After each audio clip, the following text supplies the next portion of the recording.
It's Saturday morning, and a small boy wakes up to see it has snowed overnight. Knowing he is free from the daily schedule of school, he sees a blank white canvas filled with opportunity and adventure.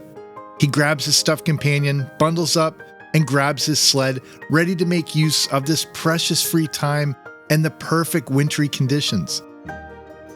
But despite only being 6 years old, unique moments like this are cherished.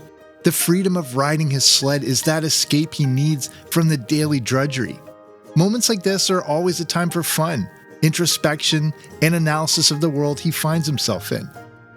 This kid's story and adventures, they aren't limited to the mind of one 6-year-old, but are observed and loved by millions of people around the world.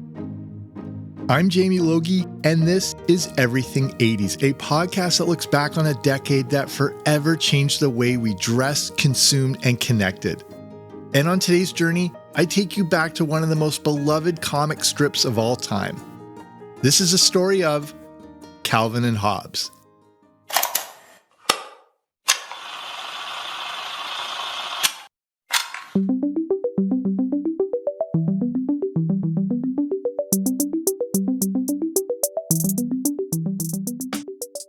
When I grew up, the newspaper comics were a big deal to me. If you grew up in the 80s, our daily newspaper had a huge selection of comics that would sometimes take up an entire page or more. Today, in our full-on digital world, daily newspapers have fallen a little by the wayside. Comic strips are still there, of course, but not the way we had them growing up. And since we can access anything we want at any time, newspaper comic strips have evolved into something different. I took a look at my local newspaper, the Real Print newspaper, and they only have 4 comic strips now, none of which I recognized. If you grew up in the 80s like me, the newspaper comics were part of your daily routine. Weekday breakfast would involve reading the back of the cereal box and the newspaper comics. And then on Saturday, where I lived anyway, there was the full, multi-page, color add-in weekend edition. You may have got this on a Sunday, but this add-in was like getting a variety comic book every week. Mix that in with Saturday morning cartoons and you have the most perfect and anticipated day of the week. And we loved all the classics: Peanuts, Garfield, The Far Side, Herman, Family Circus, Kathy, For Better or For Worse, Doonesbury, Bloom County, and then there was one strip in particular that was as entertaining as it was escapism: Calvin and Hobbes. Calvin and Hobbes, created by Bill Watterson, is the story of an adventurous, imaginative 6-year-old boy named Calvin and his real-life but somewhat imaginary stuffed tiger Hobbes. The comic strip blended humor, philosophy, and heartwarming stories to become one of the most popular and beloved comic strips in history. But what is this history, and what is the true story behind Calvin and Hobbes? Well, of course, it starts with its creator, Bill Watterson. Watterson grew up in Washington, D.C. When he was 6, the same age as Calvin, the family moved to Ohio. Growing up, Watterson was into comic books and also loved to draw. He continued to draw throughout high school and college, graduating with a Bachelor of Arts degree in political science. He loved politics and drawing, and he set his sights on becoming a political cartoonist. Early on, he was hired for a 6-month stint by the Cincinnati Post to draw political cartoons. But this 6-month trial was as far as it went for him. To make ends meet, Watterson designed advertisements for grocery stores, which he apparently hated. This desire to combat the commercial world would play a big part in his career later on. The daily commercial work was far from what Watterson wanted to do with his art, and he used his nights to develop his own cartoon strip that he could hopefully get into the paper. But during this time period, Watterson was influenced by the work of a political cartoonist named Jim Borgman. Borgman graduated from the same college as Watterson and worked for the Cincinnati Enquirer as a political cartoonist. He even won a Pulitzer Prize. It was hard for Watterson not to be inspired by all of this. Borgman had a unique style and tone to his comics and even took Watterson under his wing for a while. If you've ever read the comic strip Zits, it was created by this Jim Borgman. I always thought that Zitz captured that Calvin and Hobbes essence, but it's kind of the other way around, as the style by Borgman was an enormous influence on a young Bill Watterson. Watterson was plugging away on his own strips, but they weren't going well. He created many different originals, all of which were rejected. But in 1983, in yet another submission, United Features Syndicate noticed something interesting. In Watterson's most recent submission, called In the Doghouse, the main character had a younger brother named Marvin, who walked around carrying a stuffed toy tiger. This Marvin was just a supporting character that existed in the background. Maybe this might lead to something though. Watterson was encouraged to flesh this character out and see if it could support its own comic strip. Watterson saw the creative opportunity while United Features saw potential merchandising. This is another issue we'll come back to later on in this episode. Watterson put together the strip based on this character and his toy tiger, but incorporated some specific character traits based on the philosophies he studied in school. The story would be told through the eyes of this 6-year-old kid, but the name of the kid, Marvin, was already being used in another comic strip. A name change was needed, and this led to the specific life perspectives of Calvin and Hobbes and the unique direction of this strip we've become so familiar with. So here's your rundown of the primary characters. Calvin is a 6-year-old boy full of imagination but with a unique perspective on the world. He is partly influenced and named after John Calvin, the 16th century French theologian and principal figure behind Calvinism. Part of Calvinism teaches about predestination. According to Calvin, everything is predetermined, and this is the way Calvin, the character, sees the world. Calvin believes he should live in the moment. Despite his deep thinking, he still enjoys the absurd side of life. He loves to make a mess, watch TV, read comic books, and enjoy stories such as Hamster Huey and the Gooey Kablooey. Hobbes is Calvin's stuffed tiger. To the rest of the world, it appears to just be a toy, but for Calvin, Hobbes comes alive and shares his world with him. Like Calvin, the character of Hobbes is based on and named after Thomas Hobbes, a 17th century English philosopher. Some of Hobbes' ideas include the social contract theory and that we have certain natural rights. Hobbes, at his essence, didn't have the best view of human nature.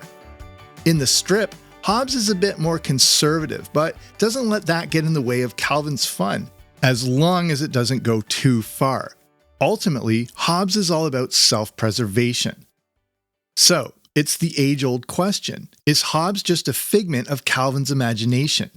Is Hobbes the consciousness of a small boy represented by a stuffed tiger? Is Hobbes just the hallucination of a small kid who is facing a troubling and uncertain world? Or are we, as the readers, meant to think Hobbes actually comes alive when no one else is looking, like it's Toy Story? Is Hobbes the representation of the psyche of Calvin, or is he just as real to us as he is to Calvin? Watterson has said that in Hobbes, he shows two different versions of reality, and each makes complete sense to the participant who sees it. I've always thought that since we are drawn into the world through the eyes of Calvin, I would say we should see Hobbes as real. He's real in the perception of a small kid, and perception can become reality. Throughout the strip, we experience what Calvin experiences, and in his reality, Hobbes is real.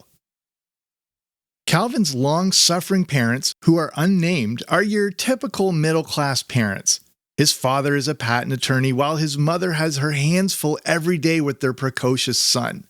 They seem to foil Calvin's attempts to create chaos, and probably handle him as best they can. Susie Durkins is a classmate of Calvin's who also lives on his street. Though it appears to be to the contrary, Susie and Calvin seem to have a lot in common. Susie also has her own stuffed companion, a rabbit called Mr. Bun. Calvin probably secretly likes Susie but will refuse to ever admit it. To make up for this, he constantly torments her specifically through gross-out humor, as well as founding the Get Rid of Slimy Girls or Gross Club. Calvin, Hobbes, his parents, and Susie are the primary characters, but we see a few others, including Mo the school bully, Rosalind his babysitter, and his teacher Miss Wormwood, which feels like a nod to Wormwood, a character from C.S. Lewis's The Screwtape Letters. The early direction and unique character traits weren't exactly what United Features was looking for. They basically wanted another Garfield, something that could be merchandised to death through every platform you could imagine. They wanted comic books, toys, bed sheets, lunchboxes, and basically anything you could slap a logo on. Watterson refused. He wanted to keep his artistic integrity and not be influenced by commercial means. Watterson did the gut-wrenching thing and passed on a deal with United Features. Fortunately for him and us, Universal Syndicate was interested. On November 18, 1985, the world met Calvin and Hobbes. In that very first strip, we see Calvin telling his dad that he's off to check his tiger trap that he rigged with a tuna sandwich, as tigers will do anything for a tuna fish sandwich.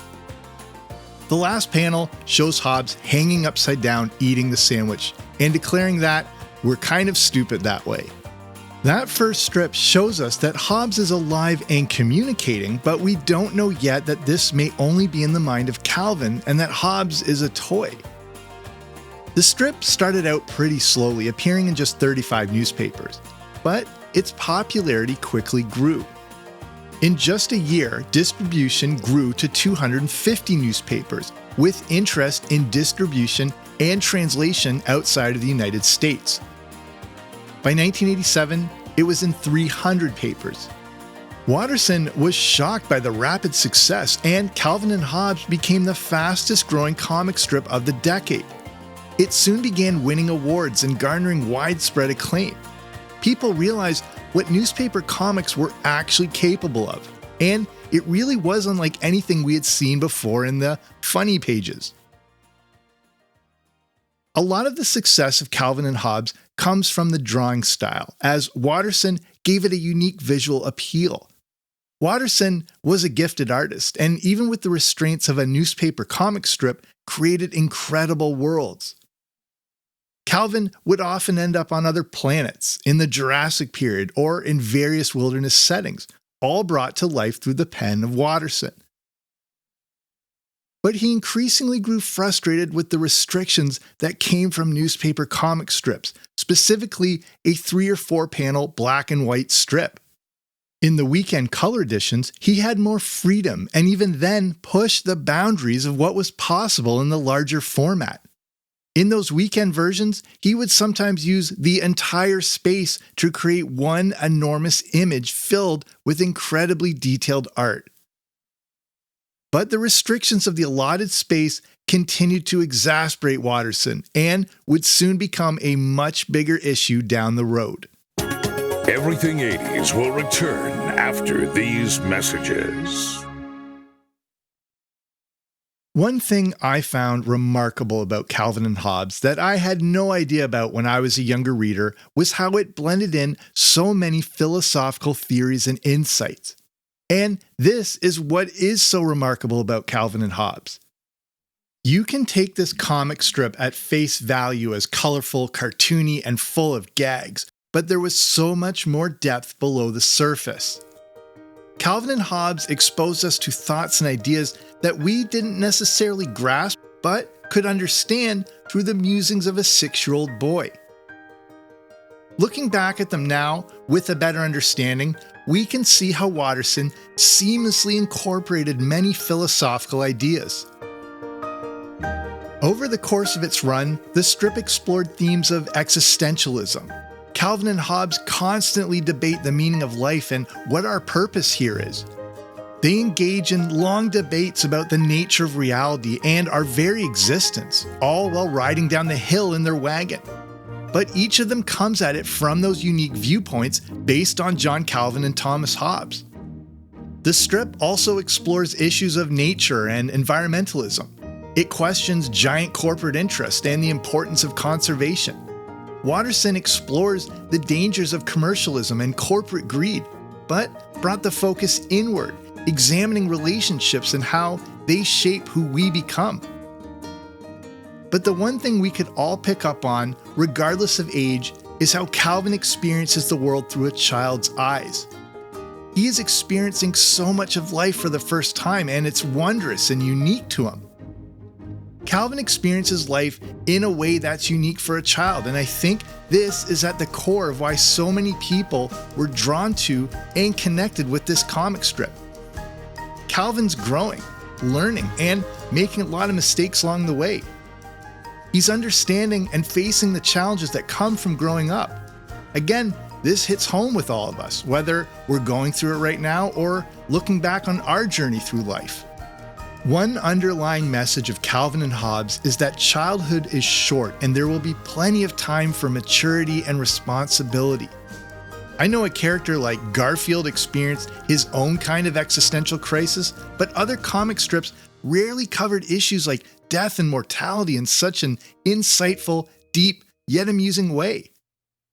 I know Odie was great, but we didn't exactly see him wax poetic about trying to be less offended by human nature the way Hobbes often did. Calvin and Hobbes continued to increase its popularity and appear in more and more newspapers around the world. By the end of the 80s, Calvin and Hobbes was everywhere. At its peak, the strip appeared in nearly 2,500 newspapers worldwide. Starting in 1987, collections of the comic strips were released in books such as There's Something Drooling Under the Bed, Yukon Ho, the Calvin and Hobbes Lazy Sunday book, The Days Are Just Packed, and Weirdos from Another Planet. With all of this success came several more Cartoonist of the Year awards. But here's the big problem, which I've already alluded to. The bigger something grows, the more demand there is for expansion. And for every company, that means the big M. Not McFly, merchandising. Universal Syndicate knew they had a gold mine on their hands as there was a ton of brand recognition in this boy and his pet tiger. The possibilities of spin-offs into other forms of media were endless. Cartoon shows, movies, toys, McDonald's tie-ins, it would be a license to print money. And it wasn't just from a corporate interest. The public was calling for Calvin and Hobbes merchandise. But do you remember watching a Calvin and Hobbes movie on VHS, eating a bowl of Calvin and Hobbes cereal while playing with a toy spaceman Spiff in his futuristic spaceship and moon-based playset? You don't, because nothing like that ever existed, and this was all because of the stand taken by Watterson. Forgive the cartoonist humor, but he drew the line at excessive commercialism. Watterson detested the overexposure of licensed characters, especially his own, as he believed it detracted from the storytelling, and that was his only interest.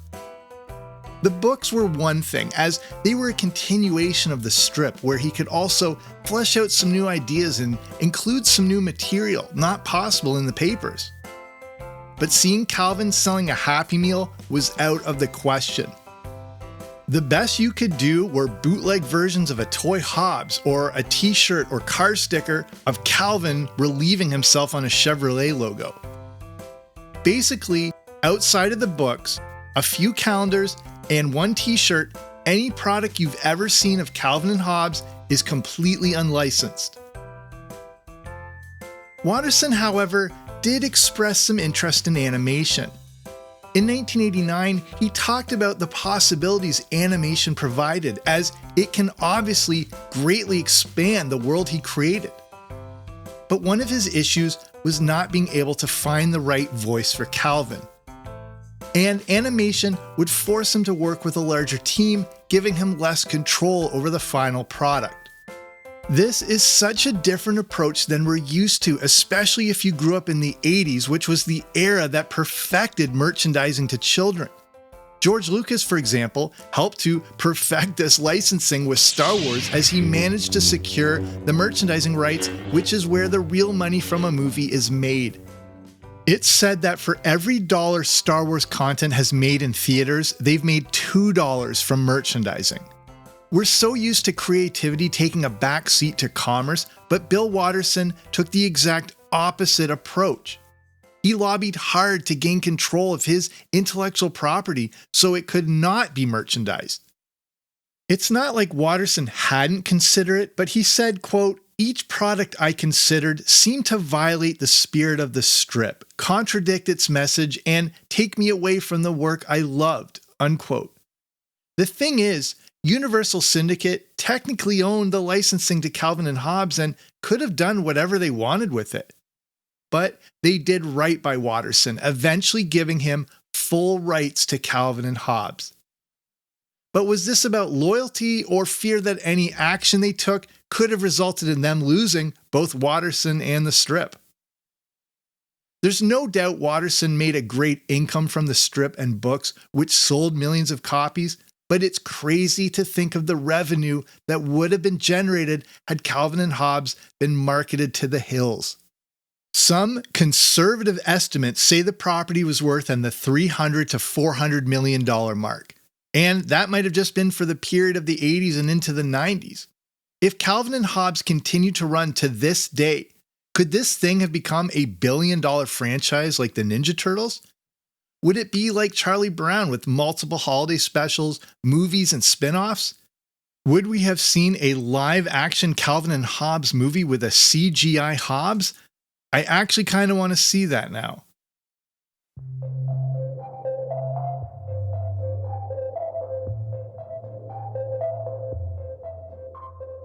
So, where did Calvin and Hobbes go?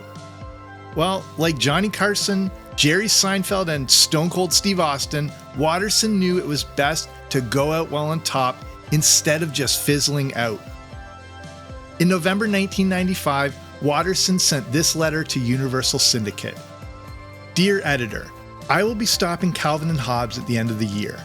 This was not a recent or an easy decision, and I leave with some sadness. My interests have shifted, however, and I believe I've done what I can do within the constraints of daily deadlines and small panels. I am eager to work at a more thoughtful pace with fewer artistic compromises.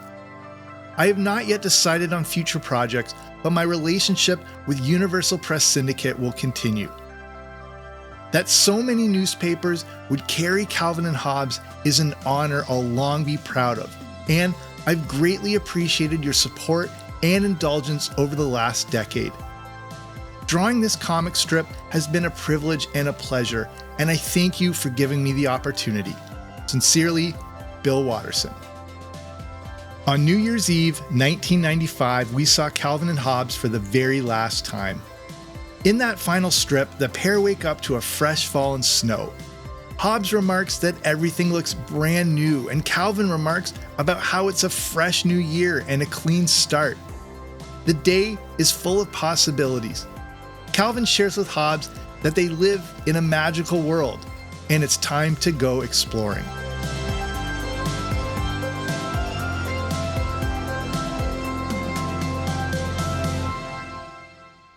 The legacy of Calvin and Hobbes and Bill Watterson is a remarkable one. It's not very often we see someone step away from something at the height of its popularity, but the strip became bigger than Watterson could have ever imagined. He had no desire to be famous and just wanted to be in the background creating. He rarely did interviews and didn't even appear in person to collect the various awards he won. Many consider Watterson the J.D. Salinger of the comic world. He was one of only a few cartoonists ever who was allowed to take extended breaks away from the strip. These sabbaticals allowed him to get a breather, not worry about deadlines, and come back fresher than ever. I would have to think there's not one cartoonist over the years that didn't at least take a little influence and inspiration from Calvin and Hobbes. Whether it was the drawing style, storytelling, or tone, Calvin and Hobbes has had a lasting legacy. I don't think people realize how powerful the comic strip medium could be.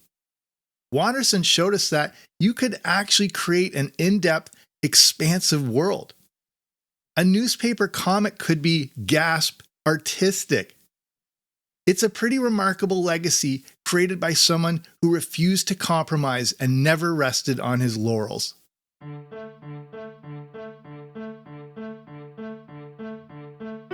Newspaper comics are pretty amazing. These short little stories have very little time to make an impact, whether that be a story or a joke. Many are just 3 to 4 panels long, and some, like The Far Side, are only 1, so everything needs to be concise and dialed in. Punchlines have to hit quickly, and setups and story arcs don't have much time to be established. In the case of Calvin and Hobbes, with such minute time and room to create a premise and draw us into a story or theme, Watterson was still able to accomplish this for 10 straight years. Calvin and Hobbes seems to connect with readers more than most other strips. Did we all see a little bit of ourselves in Calvin and Hobbes? Dread over the mundane repetitiveness of the daily school drudgery is something I'm sure we've all related to, but there was always an escape.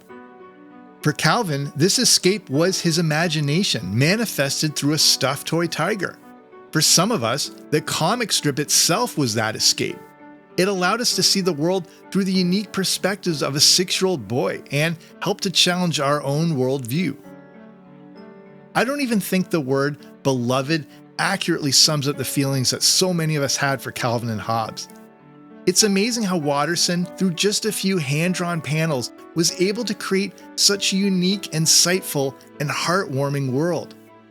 There's no timestamp to Calvin and Hobbes. It could exist in any era or decade and be completely relevant. It truly is timeless. So, was Calvin and Hobbes the greatest comic strip of all time? I think we can easily make the case that yes, it is. And it's commonly been called the last great newspaper comic. It's remarkable how Watterson took what can be considered a lower brow art form and made it something more substantial. He used the medium of what had always been called the funnies and turned it into real art. Calvin is our inner child that we carry around with us throughout our entire lives. It taught us the importance of appreciating what we have despite facing an uncertain future, and to never lose that childlike wonder. Calvin and Hobbes taught us the importance of finding joy in the small things, even if those moments are fleeting. As Hobbes once said, "If good things lasted forever, would we appreciate how precious they are?" Calvin and Hobbes came around at the exact right time and found an audience that would be devoted to it for years to come. Calvin and Hobbes is a definitive part of the 1980s and well beyond.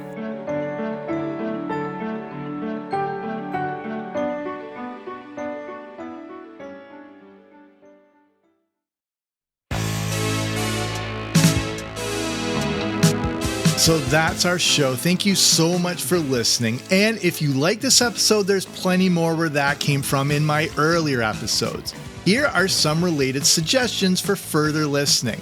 I have an episode all about one of the other greatest comic strips ever, The Far Side, so check that out. And we spoke about merchandising, and I have another recent episode all about Knight Rider and how it took advantage of merchandising during a time when this wasn't as common for a primetime TV show. And if you like what you heard, be sure to subscribe wherever you listen to podcasts so you don't miss out on new episodes. And if you're in a position to support the show, you can consider becoming a part of patreon.com. That's the platform to get access to bonus audio content, including the Everything 80s movie review podcast. So if you want to check that out, you can head to patreon.com/80s, that's patreon.com/80s, or click on the link in the description. So that's it for me. I'm Jamie. This has been Everything 80s, but I'll be back soon with a new episode. Don't you dare miss it.